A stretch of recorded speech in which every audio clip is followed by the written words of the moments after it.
guns have been making headlines in Namibia recently, and naturally, there haven't been for good reasons. Sound familiar? We might love American music, their movies, and worship their celebrities like our lives depended on it. But please, let's not adopt their gun culture as well. This isn't the Wild Wild West. So naturally, if even 17-year-olds can potentially have access to assault rifles, we should all be a little worried. But despite the politics, lax gun control, and the apparent free-for-all that seems to be going on in the country, let's not forget how guns have shaped Namibia's history. Then, like now, guns have always been a symbol of status and power. It allowed colonialists great bargaining tools which gave them land, animals, cheap labor, women, and basically all the power they wanted. And then some. So naturally, locals put two and two together and realized, hey, maybe we should get some too.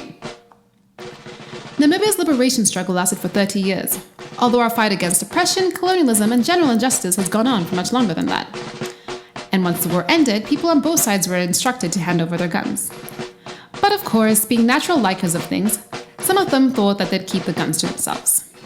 And every now and then, guns like AK-47s resurface in the capable hands of people like this guy. Yes, it's all fine and dandy that he came to the liquor store's rescue. But what was he doing with an AK-47 in the first place? Machine guns are illegal. To add to the legal helms of our AK-47 stockpiles, assault rifles from the armed struggles in the DRC and Angola have been circulating through the country via legal gun trades. But don't be fooled. It's not just illegal guns that are a problem. According to Inspector General Sebastian de Tunga, there are over 170,000 registered gun licenses in Namibia. To put that into perspective, that would mean that every resident in the Hardep and Karas region would own a gun. But let's be real, we can't be all that surprised. Getting a gun license is cheaper than applying for a passport.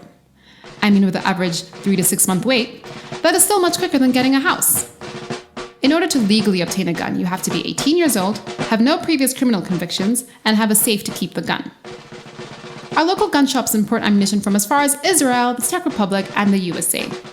And these guns are used in everything, from self-defense, hunting, armed robberies, domestic violence, and murder. Guns are intended to maim, injure, or kill. The lax gun laws have Detunga worried that each Namibian household could essentially turn into its own military base. Firearm issuance should be controlled, and it should make it difficult for anyone to get a firearm. If we are in this house and we are 10, and my children are 19, 18, 20, and there are 5 men, and I'm here, they can all acquire firearm. Myself, I'm there, the wife will acquire firearm.